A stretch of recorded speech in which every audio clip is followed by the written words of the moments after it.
Kawasaki एक ऐसा brand है जो इंडिया में काफ़ी पॉपुलर है सुपर बाइक एंथुजियास्ट के बीच, और वो इसलिए क्योंकि जो उनकी सुपर बाइक्स हैं एटलीस्ट इंडिया में वो अफोर्डेबल हैं काफ़ी। अगर मैं काफ़ी अलग ब्रांड से कंपेयर करूं, जैसे ड्यूकाटी हो गया या ट्रायम्फ हो गया, उसके कंपैरिजन में काफ़ी अफोर्डेबल बाइक्स बनाते हैं ये। और निंजा 650 एक ऐसी ही बाइक है जो एक तरह से स्पोर्ट्स बाइक ही कह दीजिए आप, पर काफ़ी वर्सेटाइल बाइक है, क्योंकि आप इसे एक टूरर की तरह यूज़ कर सकते हैं, आप इसे एक स्पोर्ट्स बाइक की तरह यूज़ कर सकते हैं, आप इसे एक डेली कम्यूटर की तरह यूज़ कर सकते हैं।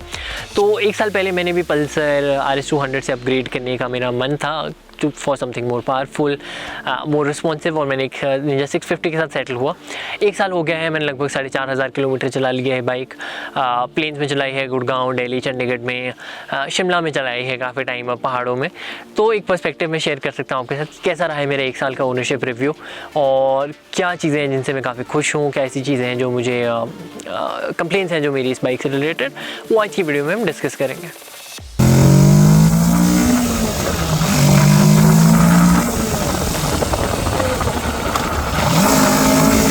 सबसे पहले बात करते हैं परफॉर्मेंस की। अगर परफॉर्मेंस की बात करें तो यहाँ पे एक 650 सीसी इंजन है इसका, जैसा कि नाम में लिखा है, और ये लगभग 68 bhp जनरेट करता है।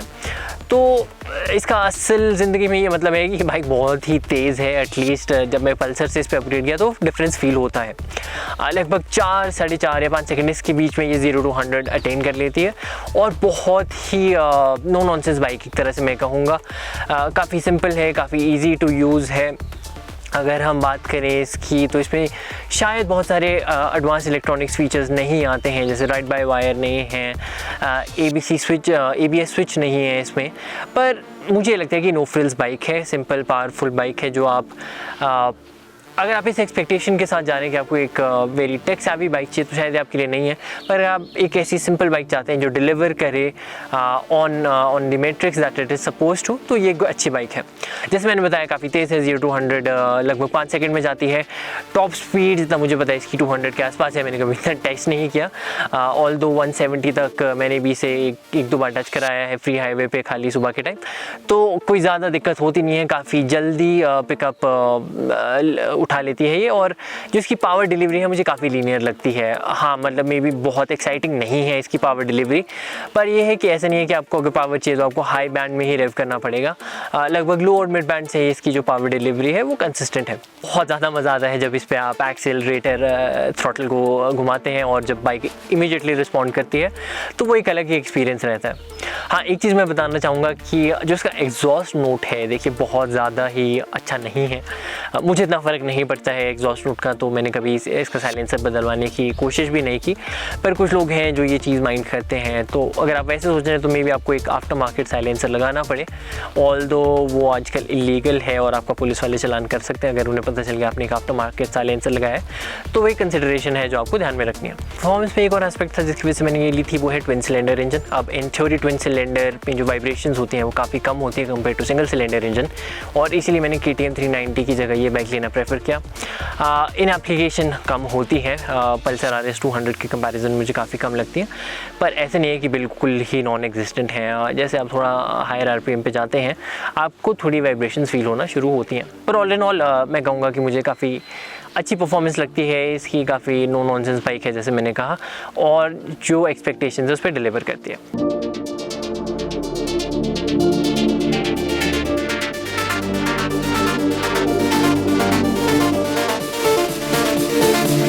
सबसे सबसे अच्छी बात है कि देखिए यूजुअली होता ऐसा है कि स्पोर्ट्स बाइक डिज़ाइन होती हैं यूरोपियंस या अमेरिकन्स को माइंड में रखते हुए, और उसकी वजह से काफ़ी ऊंची होती हैं। तो जिनकी इंडियंस जिनकी हाइट यूजुअली थोड़ी कम होती है ऑन एवरेज, जैसे मेरी हाइट लगभग 5-7 के आसपास है, तो थोड़ा इशू होता है ऐसी बाइक्स को मैनूवर करने में। पर यहाँ पे लकीली ऐसा कोई इशू नहीं है, बहुत ही ईजी टू मैनूवर है। बैलेंस करना काफ़ी आसान है, सेंटर ऑफ ग्रेविटी काफ़ी लो है, तो मैनूवरेबिलिटी काफ़ी ईजी है।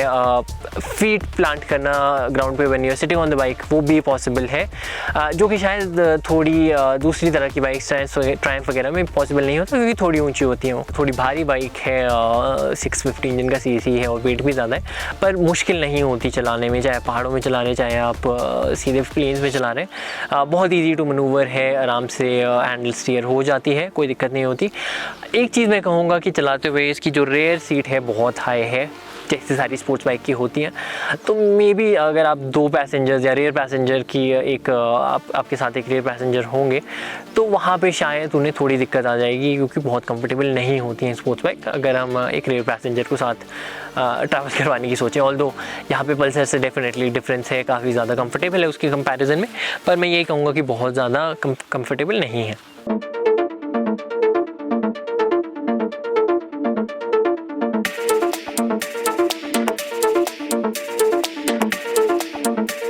अच्छा, अगली बात है कि आप इस बाइक को किस तरह चलाते हैं। मुझे ये बाइक बहुत वर्सेटाइल लगती है, तो मैंने इस पर दिल्ली नैनीताल सर्किट किया है as a tourer, Delhi Shimla किया एज अ टूरर, तो ज़्यादा दिक्कत नहीं हुई। इस पर सामान रखा, बैग लेके एक और 900 किलोमीटर का सर्किट किया। हाँ, थोड़ा पीठ में दर्द ऑफकोर्स हुई थी जब बाइक चलाते हैं हम 2-3 दिन में, पर बहुत ज़्यादा इशूज़ नहीं रहे थे। सीट भी मुझे थोड़ी सी हार्ड लगी थी, पर again not a very big issue. इसके जो हैंडल बार्स हैं थोड़े से रेज्ड हैं, तो उससे क्या होता है कि आपके कंधे, कलाई, शोल्डर्स, बैक, ये सारी चीज़ें दर्द नहीं करती हैं। बहुत अग्रेसिव स्टांस नहीं है इसका, पर अगर आप इसे स्पोर्ट्स बाइक की तरह चलाना चाहें तो भी ये उस पर डिलीवर करेगी, और वैसे भी यूज़ कर सकते हैं। मैं इसे कंप्यूटर की तरह भी यूज़ करता हूँ, कहीं भी जाना हो तो यही यूज़ करता हूँ, तो उस हिसाब से भी ये एक अच्छी वर्सेटाइल बाइक है।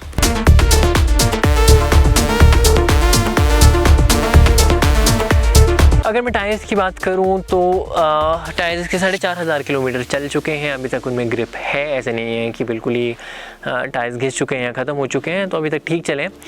एक चीज़ मुझे फील होती है चलाते हुए कि इसका जो रेयर है थोड़ा ज़्यादा या थोड़ा कम प्लांटेड है। कई बार चलाते हुए ऐसा हुआ है कि टर्न पे मोड़ लेते हुए मैं हल्का सा स्लिप या स्किड हुआ हूँ।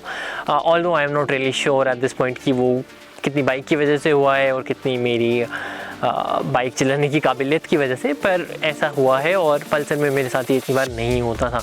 तो ये एक चीज़ है कि मुझे इसका जो रेयर है थोड़ा कम प्लांटेड लगता है, पर again not a very major issue.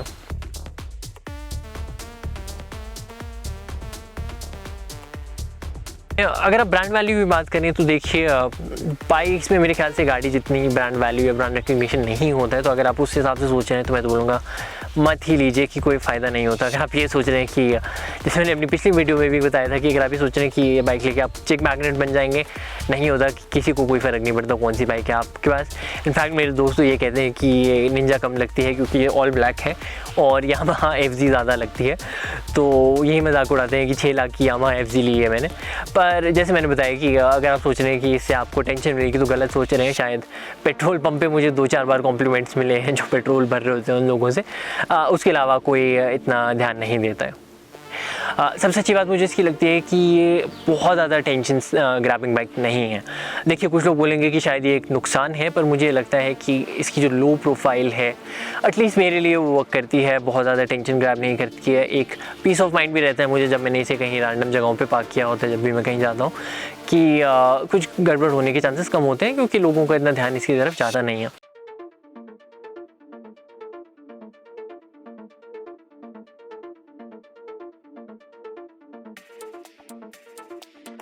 अगर हम निगल्स की बात करें तो यहाँ पे 3-4 कंप्लेंट्स हैं मेरी। पहली कंप्लेंट तो ये है कि देखिए जो इसकी विंडशील्ड है, ये मैं शायद चौथी विंडशील्ड पे हूँ।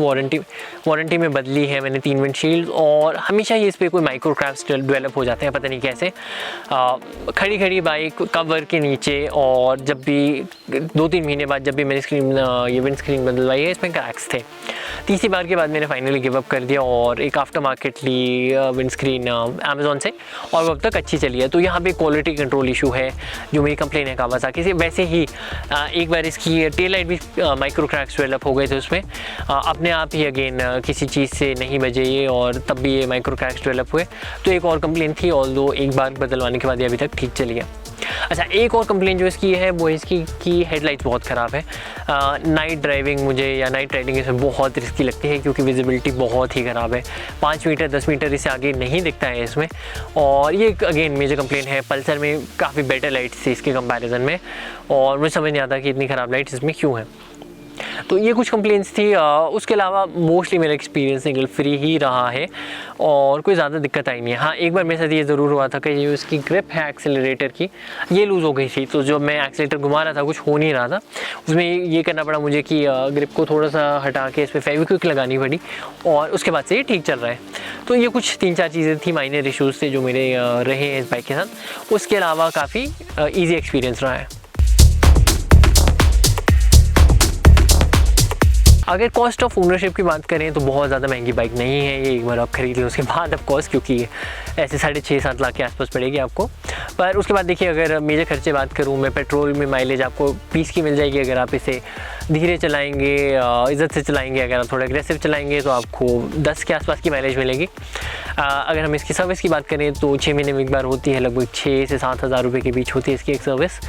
4 बार करवा चुका हूँ मैं, लगभग यही कॉस्ट पड़ी है मुझे।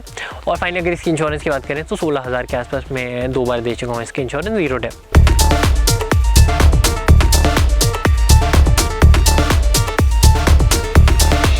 मैं ये कहूँगा कि काफ़ी खुश हूँ मैं अपने डिसीजन के साथ। नो फ्रिल्स, सिंपल बाइक लगती है मुझे ये, and it delivers on the promises that it makes. तो give my experience as an 8 out of 10 over the last year. This bike has delivered both across highways as well as in the hills, और ये मेरा experience था 1 साल का। आशा करता हूँ आपको ये वीडियो पसंद आई हो। इस तरह के और वीडियोज़ के लिए हमें ज़रूर सब्सक्राइब कीजिए। Thank you so much for watching.